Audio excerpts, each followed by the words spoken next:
I, Timur Mirza, great falconer of Persia, do swear to be her guardian angel and true, faithful slave. Do swear to provide her with the choicest meat and best exercise. Do swear to assist her in the most noble hunt. But if I neglect her, may I be punished like all slothful falconers, and be thrown from the highest cliff into the billowing blue sea, where death will be my fate. Hub.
4,000 years ago, somewhere on the plains of Central Asia, a man captured a falcon. To test her predatory spirit, he tamed her, fed her, and then set her free.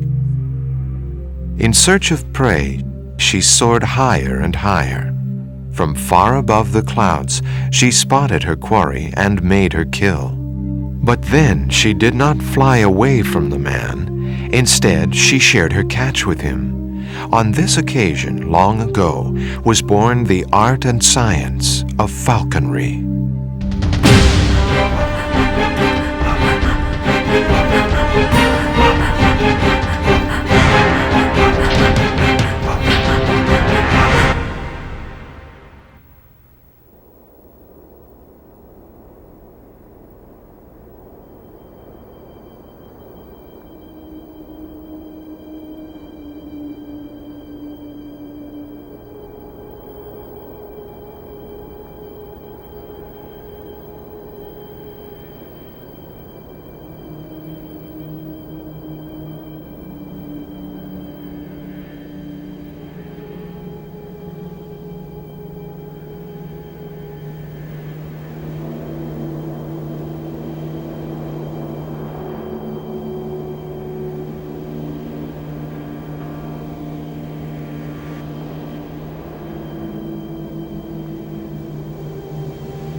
Throughout history, falcons were held in great esteem by nomadic hunters, the privileged classes, and royalty.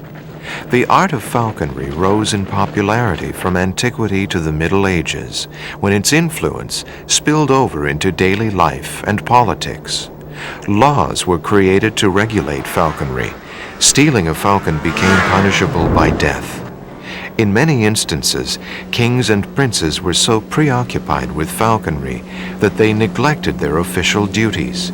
Even as recently as the 18th century in Persia, falconers swore on their lives to protect a sheikh's falcons from misfortune.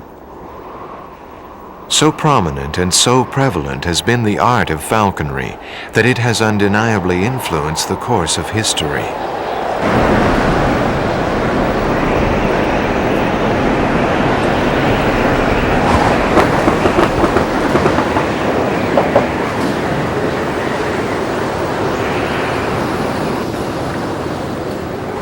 Why were men willing to go to such lengths and make such sacrifices in the name of falconry? What sparks the admiration we feel for falcons? What is the irresistible force that compels men to hunt with them? Over the years, falconry has had its moments of glory and periods of decline. Yet the desire to hunt with a falcon has never disappeared. Today, falconry is a popular international pursuit practiced around the world. But despite its long history and current resurgence in popularity, we know surprisingly little about this remarkable art.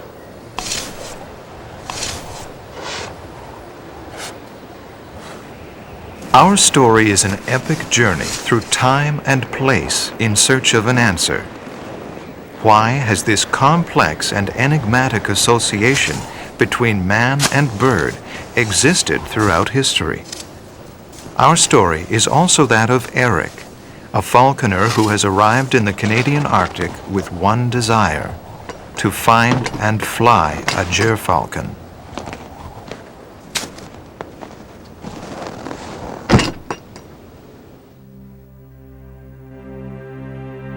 The Middle Ages are considered to be the golden age of falconry.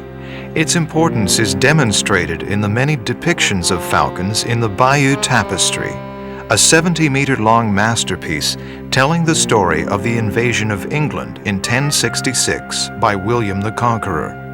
Even in times of war, falconry was a form of entertainment for the warring kings between battles. Shortly after the Bayeux Tapestry was completed, the Crusades began, bringing Europeans into contact with the Arab world. The two sides discovered that they shared a passion for falconry. From the Saracens, European falconers adopted the technique of hooding the falcon, which revolutionized falconry. The practice of falconry in medieval times was governed by very strict laws. In the Castrum of Ghent, in St. Bavon's Cathedral in Belgium, stands a statue that represents a nobleman who lived in the 7th century. Legend has it that Bavon, a keen hunter, was accused of stealing a white falcon and condemned to death. Just as he was about to be executed, the missing falcon appeared in the sky, proving him innocent and saving his life. Later, he became a saint, the patron saint of falconers.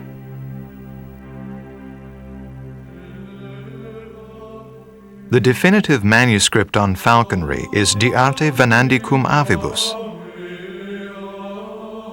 It was created in 1247 by Frederick II, King of Germany and Sicily and Holy Roman Emperor. This highly educated scholar was one of the greatest falconers in history. Even today, his richly illustrated manuscript is considered to be the authoritative account of the art of falconry. In his book, Frederick II covers topics like training falcons, hunting for various quarry, and falcon husbandry. A man of great vision, Frederick wished to pass on his knowledge of this art to future generations of falconers.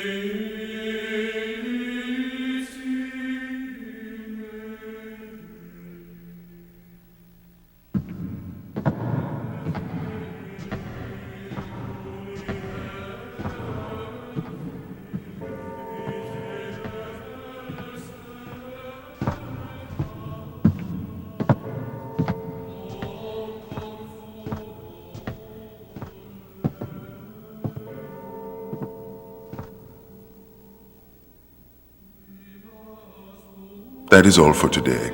You may leave now. Please forgive me, most noble Emperor.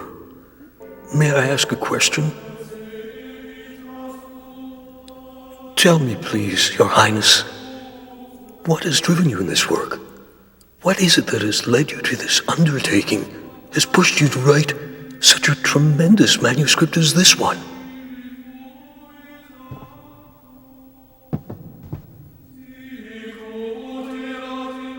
Sometimes I feel there is no one left here to whom I may lecture on falcons. On those pages you just scrolled for me, simply, I talk to myself. Here, I can define my thoughts, my observations. On those pages, I am able to formulate my knowledge.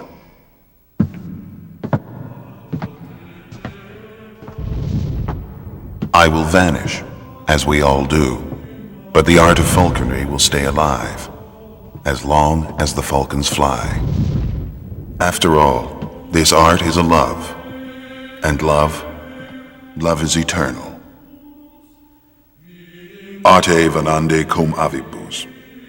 This shall be the name of my book.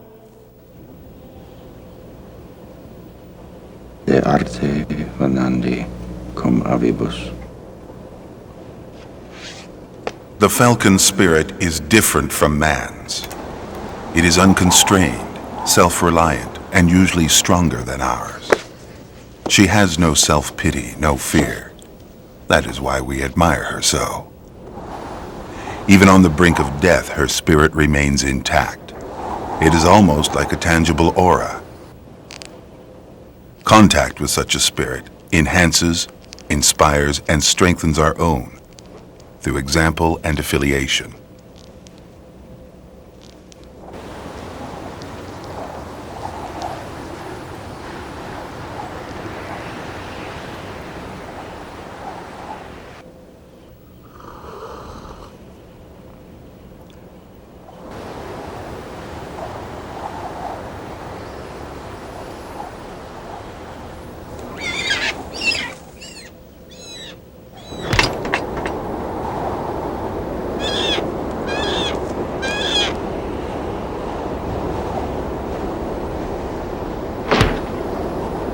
If you wish to trap a falcon, respect her wildness and capture her with care.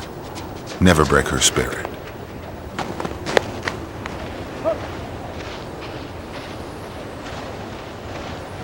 When you see her on a kill, flush her gently.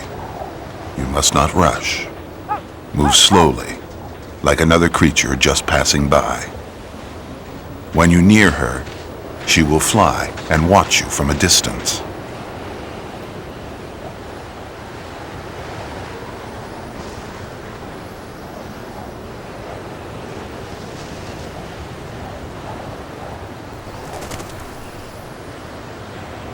When the moment is right, she will return. She is loath to lose her kill.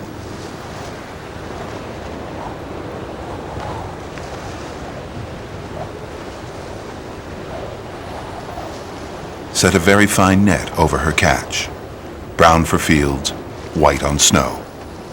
Then secure the net well, so when she becomes entangled, she cannot fly away. Then you must leave and wait.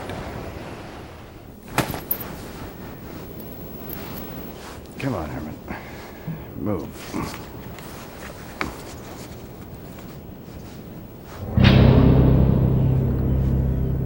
For falconers, patience is a virtue. While waiting for the gerfalcon to return, Eric reads about ancient methods of hunting for waterfowl. De arte venandi cum avibus, written so many centuries ago, has lost none of its relevance today.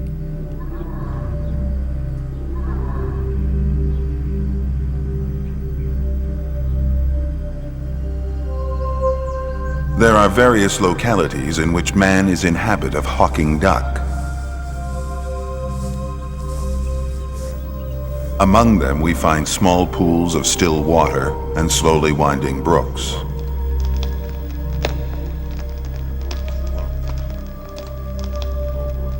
First of all, we must mention that a prerequisite for this activity is that the body of water must not be too big, for ducks pressed under a falcon would seek refuge in this environment and be difficult to flush.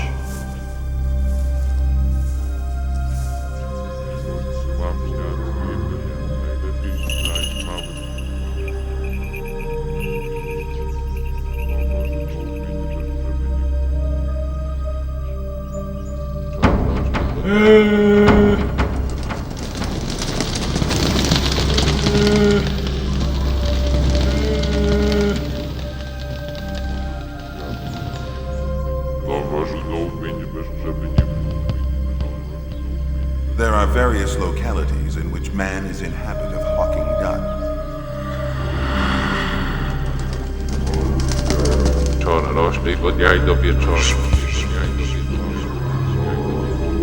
First of all, we must mention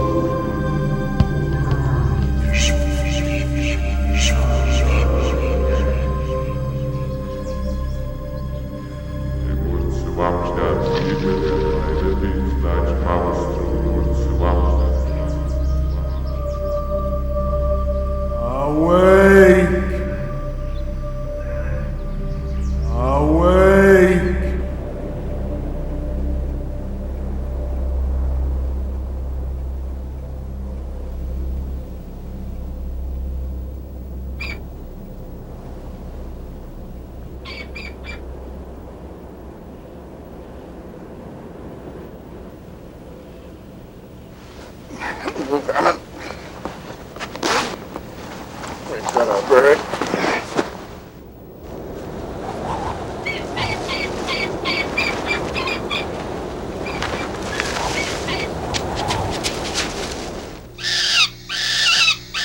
Although trapping of wild young falcons is legal and practiced in many countries, a lot of raptors are now raised in captivity. In fact, the main purpose of captive breeding programs is to supply birds for falconers. With a well-established network of breeders, enough birds are raised in captivity that they can entirely support the demand of falconers. These young falcons have never known life in the wild. They were bred by John Hitchmo at his falcon breeding farm. On a farm this size, it is possible to produce more falcons than the entire Queen Charlotte Islands, the Canadian archipelago known to have the highest concentration of wild peregrine falcons in the world. As a result of captive breeding, the purchase price of a good hunting falcon has dropped to an average of $1,500, making illegal trade in falcons no longer profitable. Despite the sophisticated technology available, it seems that an old-fashioned form of incubation is still very helpful. Specially bred hens incubate the falcon eggs for the first few days. Then the eggs are placed in incubators. The combination of these two methods has proven more successful than using the incubators only. Here in this vast complex of aviaries, young falcons are raised. Some hatched in incubators have already been placed with foster parents. They are placed with young that were hatched naturally by adult falcons. This prevents them from being imprinted to humans, a process by which they come to consider a person as their mate. Because they are not imprinted, they will be able to form pairs and have offspring of their own. In this particular aviary, a family of peregrine falcons is raising its own young as well as fostering 2 young gerfalcons.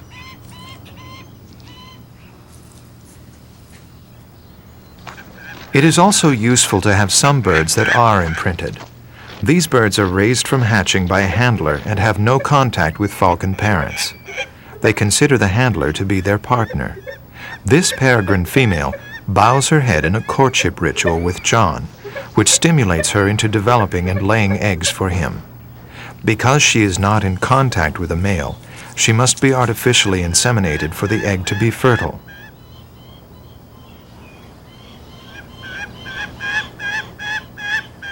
She will receive semen that has been collected from a male gerfalcon. Because the female is a peregrine, her young will be a hybrid of the 2 species. Domestication of falcons makes it possible to create different breeds of hunting birds, a process similar to the selective dog breeding done in the past.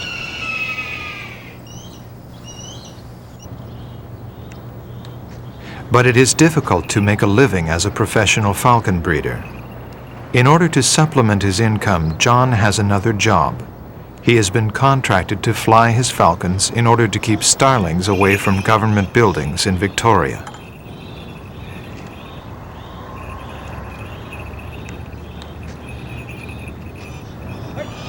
This form of wildlife management, also used in airports, garbage dumps, and agriculture, is gaining popularity because it is environmentally safe and follows natural principles.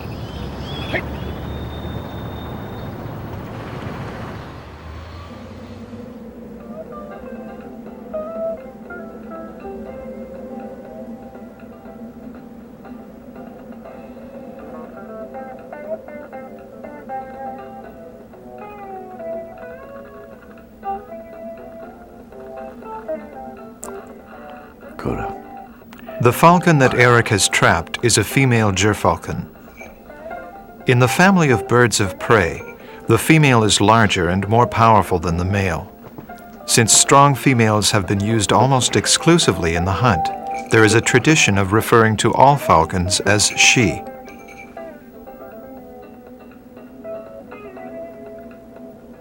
Now he begins the process of turning the wild bird into a hunting partner. It cannot be considered training, for the falcon already has all the skills she needs to survive.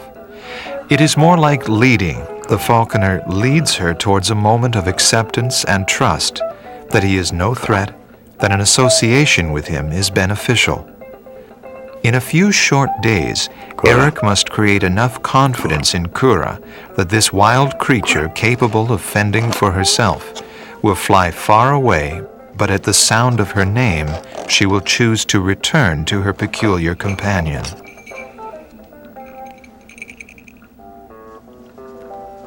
It's time once again for CKMS Arctic Clutter, a message service for people without two-way communication, aired daily at 9:20 in the evening. To contact Arctic Clutter, call 833-0707.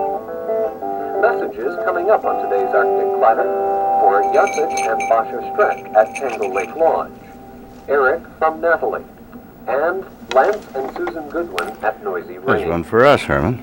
And now for the Arctic Clatter messages. To Jacek and Basha Streck, I have arrived out here at Oak Bay Anchorage. I have found a battery for the Yamaha. See you soon. I'm back in 5 days. 5. To Eric from Natalie. Hope this message reaches you up there in the Arctic. We're doing fine and everything is under control.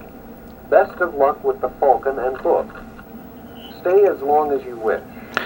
Okay. Life in Vancouver We can stay longer. boring as usual. Miss you, Natalie. To Lance Goodwin. I am sending you ammunition, together with parts for your snowmobile. I am preparing for the hunt. We are coming in a week with Gail. Happy birthday to Susan.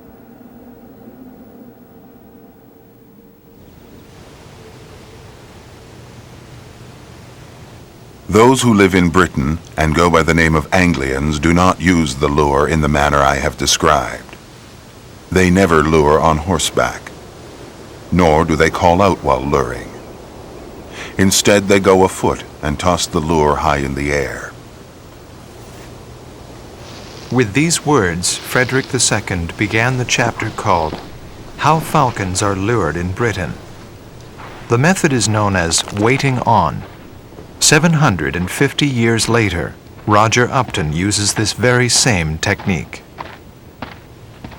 The hunt takes place on the majestic Scottish moors. The falcon is a peregrine, the quarry a red grouse. The grouse is located by dogs.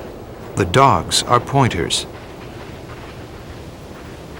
The hunt is classic, a time-honored British tradition. When the dog takes the position known as a point, it indicates the presence of quarry. The falcon is released. The bird has been trained to fly upwards until she is waiting on, flying in small concentric circles above the pointers and the quarry. The higher the falcon climbs, the more impact she will have when she stoops.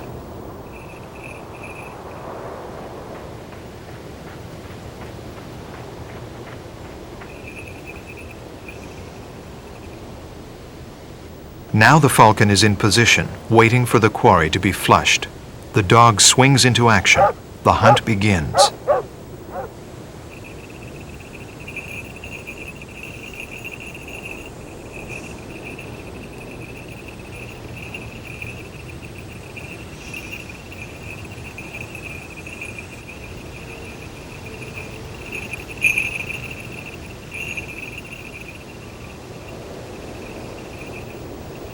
Although it may look easy, this method of hunting requires much skill on the part of both falcon and falconer for the difficult maneuver of waiting on to be mastered.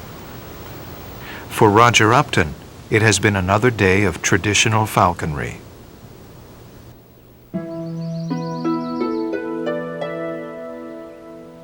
In Japan, too, the art of falconry has scarcely changed over time. Traditionally, it was reserved for the ruling class, but with the collapse of the feudal system, falconry has become almost extinct. Kinya Nakajima is one of the few remaining falconers in Japan. He employs authentic techniques directly derived from the shogun falconers.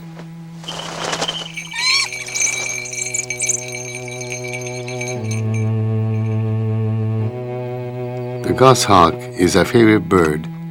His bravery and strength is like samurai spirit. He can sit on a branch for hours without moving. Then suddenly he opens his wings and darts through the air as swiftly and effortlessly as a samurai sword.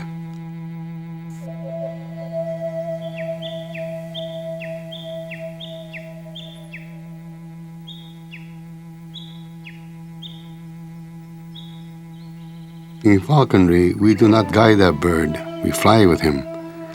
This is a kind of meditation. By becoming part of a different reality, we learn and we grow.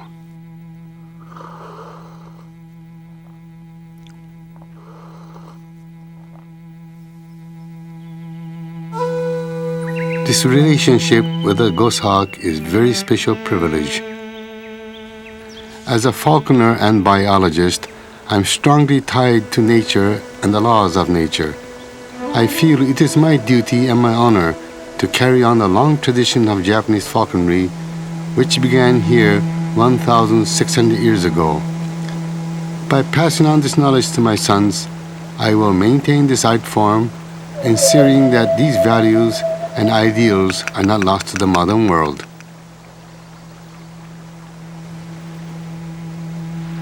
The shoguns no longer exist, but their traditions live on.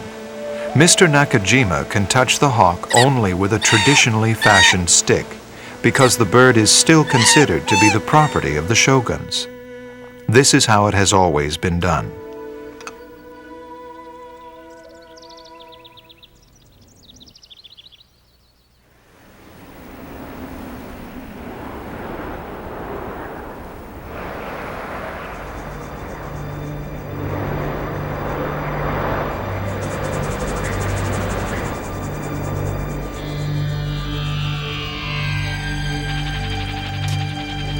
It is not known exactly where falconry began. Some say Central Asia, but perhaps it was here in the Arabian desert. Whatever the answer, falconry in Arabia dates back thousands of years. It has a utilitarian origin. Wild saker falcons were trained to catch desert animals to supplement the sparse diet of the nomads. Today, the Bedouins no longer live in the desert. Yet despite all the changes in this part of the world, falconry continues to hold a powerful attraction. In the city of Abu Dhabi alone, there are a few thousand falconers.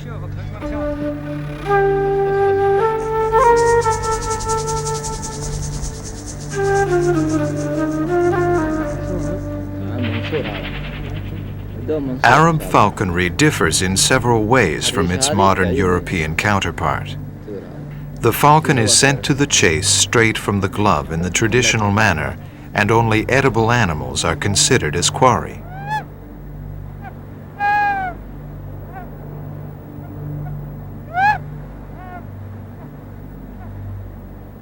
In Arab falconry, the most commonly used birds are saker falcons. They are captured on their migratory route at the beginning of each hunting season.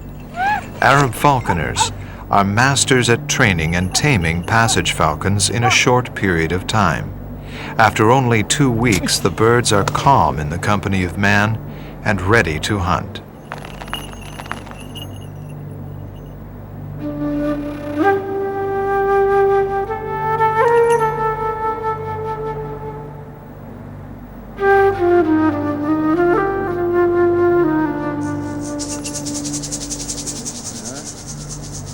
These men are members of the Heritage Revival Society. They have come back to the desert to fly falcons and live the way of life of the nomadic Bedouins.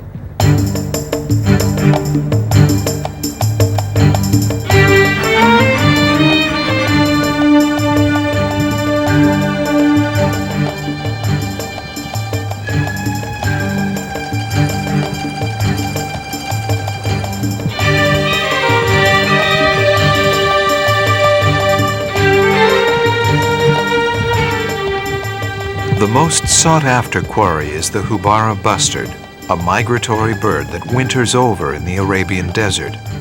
A lot of terrain must be covered to find the elusive Hubara.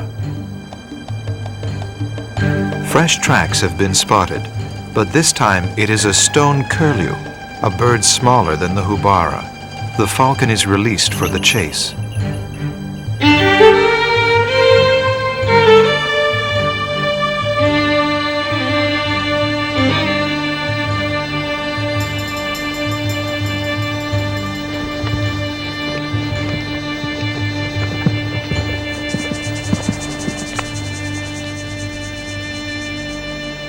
At the same time, a Hubara bustard has been spotted by another falconer, Khalifa Saif al-Kamzi. In a few seconds, Khalifa's perfectly trained bird has its quarry.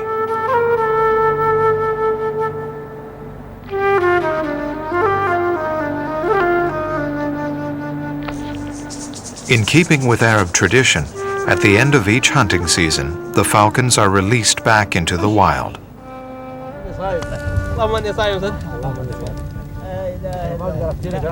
It has been a good day of hawking. Around the bonfire with their dogs and falcons, the hunters gather to talk. The stories they tell bring them back to the days of old. For these men, this hunt has been a part of a search for identity in the rapidly changing desert.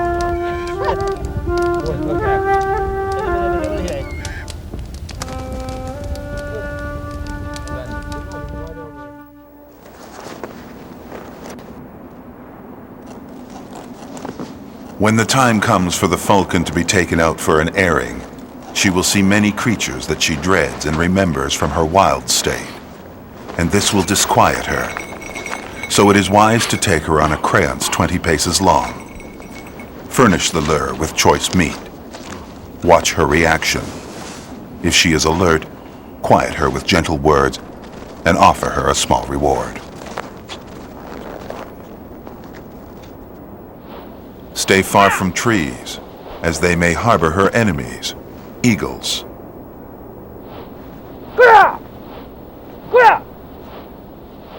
Her fear of them will distract her, for she knows that they may kill her while she struggles with a quarry.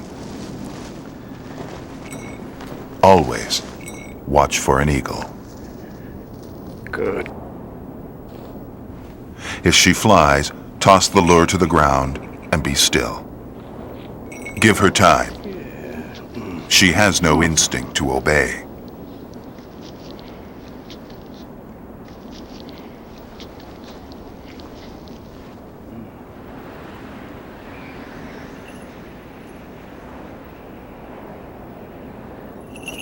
When it seems that the falcon is confident and flies well to the lure, it is time to set her free. Watch where she flies. Be with her with all your heart. For now, only her bond with you will bring her back.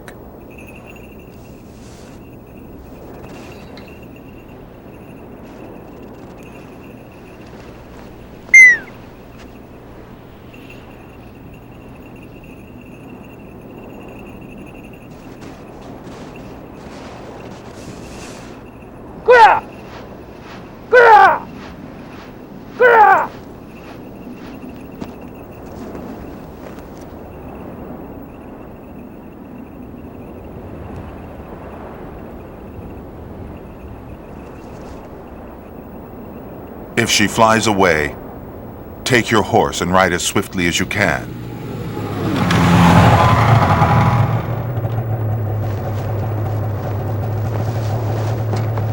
Don't lose sight of her.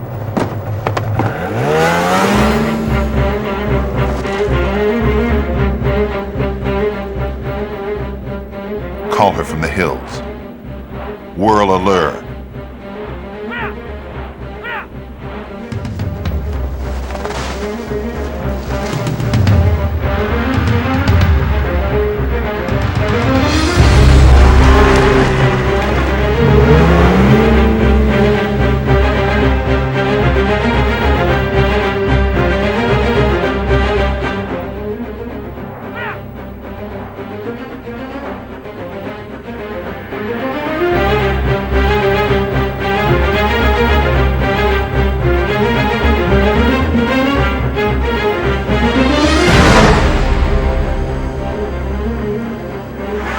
Urge your horse on and never give up hope. You must have faith. Somewhere, she awaits you. Above all, trust your instincts.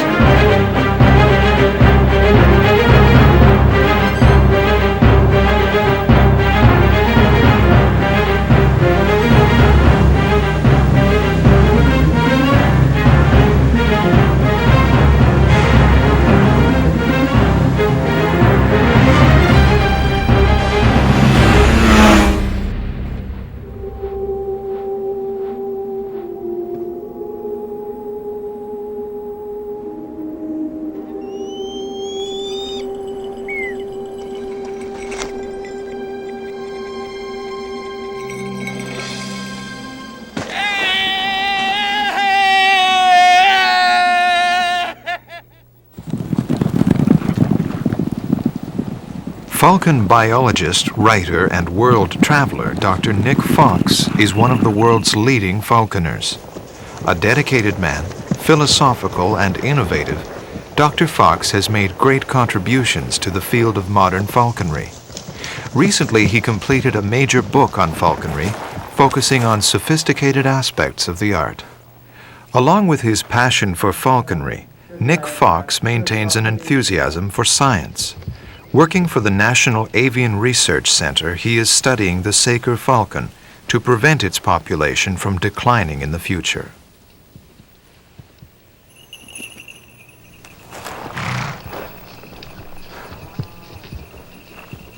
This hunt is intended primarily as training for young falcons. Although they hunt only for crows, they gain a better understanding of the techniques of the chase. Later, some of these falcons will fly freely in Asia or Arabia as part of a study that Dr. Fox has undertaken.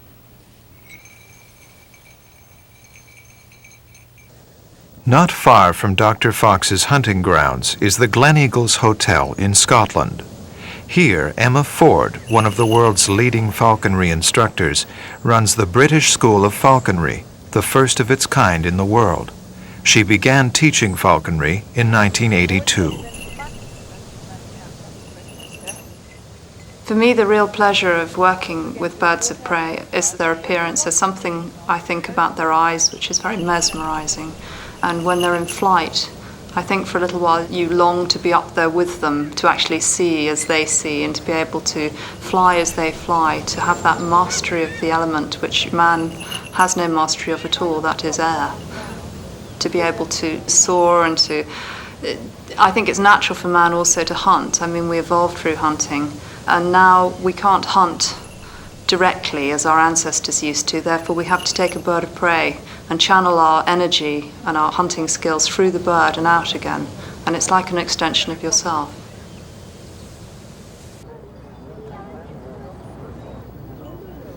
The United States is home to the largest falconry club in the world, the North American Falconry Association, NAFA. Yet falconry has a short history here. It spread to North America less than 100 years ago. It is estimated that there are over 3,000 active falconers in the United States. Field meets are very popular here, bringing together people of all professions. Most of the time, falconry is a solitary activity. But for a few days, this gathering gives falconers an opportunity to exchange information and fraternize with others who share the same passion for the magnetic power of a bird on the hand. It is also a chance to buy falconry equipment expertly crafted by talented artisans. These people are not only motivated by a passion for the hunt, they are also intimately involved in the preservation of wildlife. It is falconers who are responsible for the increased number of peregrine falcons in the wild through captive breeding and reintroduction programs. In North America, new and interesting ideas have been incorporated into this ancient sport. One of these is telemetry, a system of radio tracking. While one leg of the falcon continues to hold a bell, the other leg now has attached an electronic transmitter. The transmitter sends a pulse signal to a directional radio receiver, which allows falcons to be tracked over distances up to 50 kilometers. Although the term falconry generally refers to hunting with falcons, the most frequently used hunting bird among American falconers is the Harris hawk.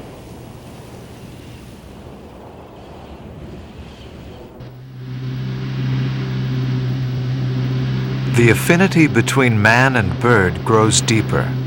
Eric and Kura have become partners in the endeavor. The falconer is testing the bird's power and skills, while the bird is learning what to expect from its human partner. This ability to bond that characterizes falcons is aimed not only at humans, but at other animals too. Occasionally, falcons create alliances with other species to better their chances at the hunt.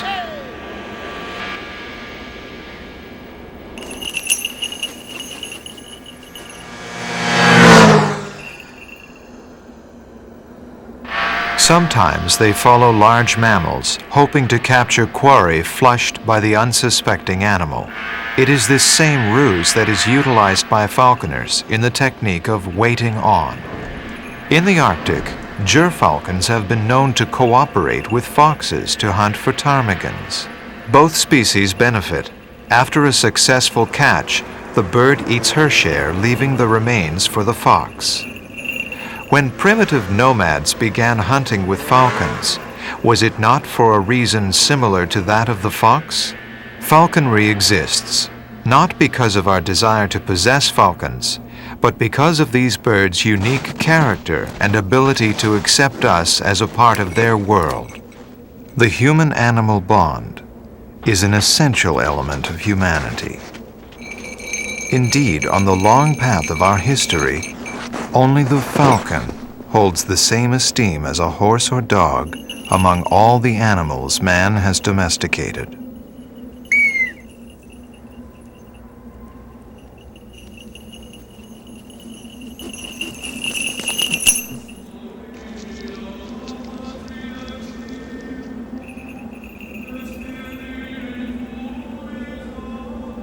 Of all the species of falcon, it is the gerfalcon who excels in her powers of flight. Her speed and her ability to stoop and climb are superior to anything else. To test her powers, take her out with you and set her free. Try her on the lure, ride with her, see how great her powers are. You will wonder then, is she a bird or a spirit alive?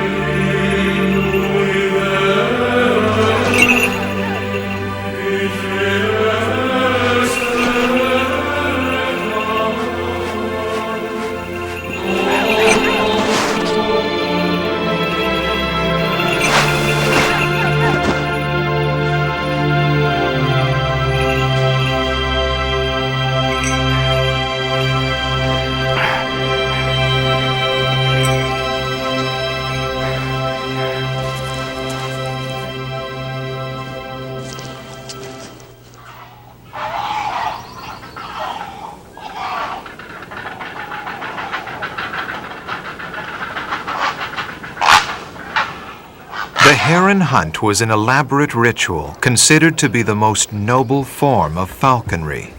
This flight, almost exclusively reserved for European aristocracy, was practiced in the summer during the heron's nesting season.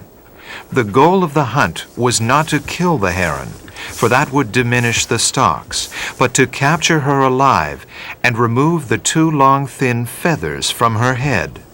To prove his worthiness, a nobleman had to obtain these feathers and incorporate them into a headpiece as a gift for his betrothed. After capturing the heron, the falconer also earned the right to put a gold band stamped with his name around the heron's leg. Some herons were banded several times. Each time they were captured and released, they improved their ability to defend themselves against the falcons, and the better they became, the more spectacular the flight. Knights and ladies of the court gathered together to witness the spectacle, the battle between a heron and a specially trained falcon.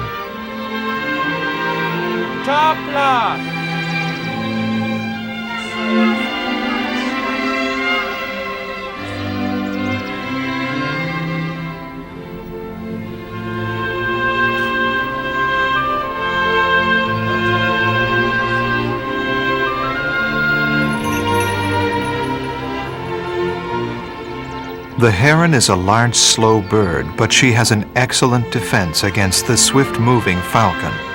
With a few flaps of her powerful wings, she can rapidly rise above her adversary. The falcon must regain height and stoop again.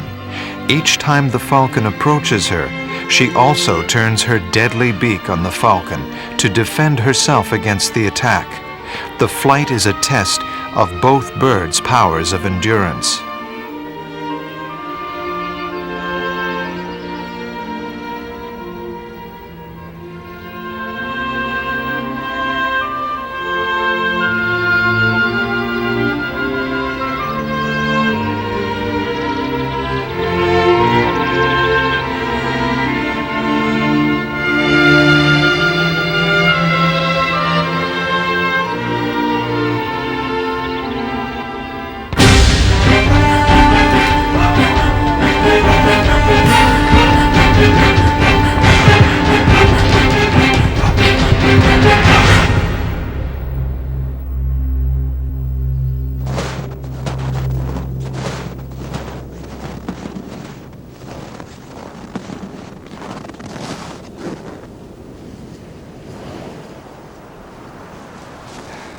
With all its variations and traditions, what finally is falconry?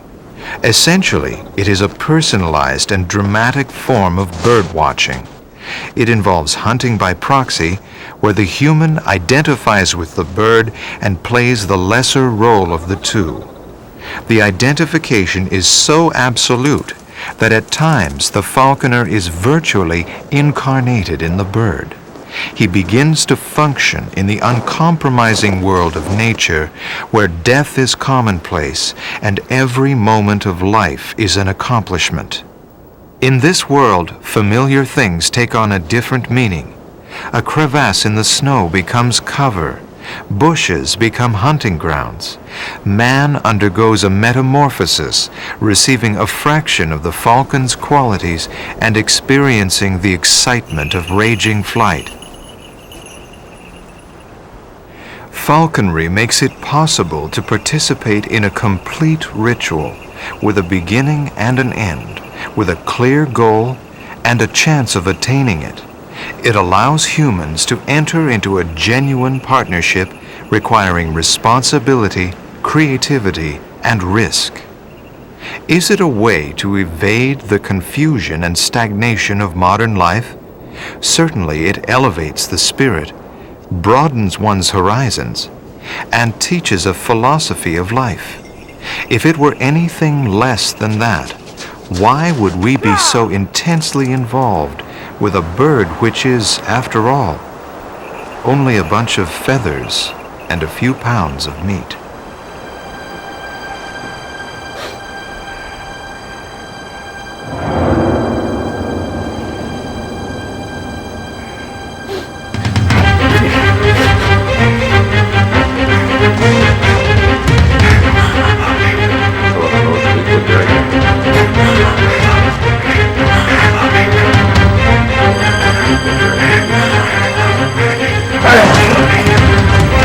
Yeah!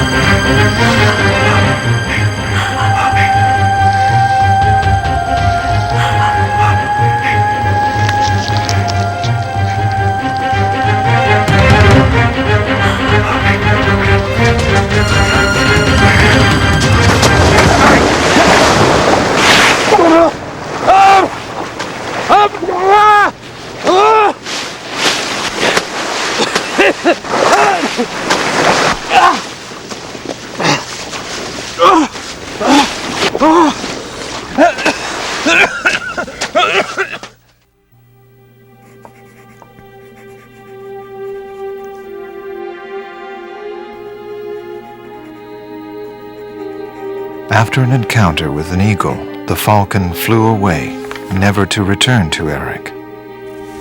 For a time, they were linked by a fragile bond. For Eric, what happened to Kura will always be a mystery. For Kura, we will never know, as we cannot understand the nature of birds. Perhaps for her, it was a short but pleasant association with another species called humans. What is falconry, then, but a kind of love, a forgotten love? An old poem says it best. It comes in the moment when she on your hand is ready to go. The farther she flies, the closer she seems. The higher she soars, where are you then? Weak of eyesight, slow of foot, surmount your limits and fly, fly under her wing.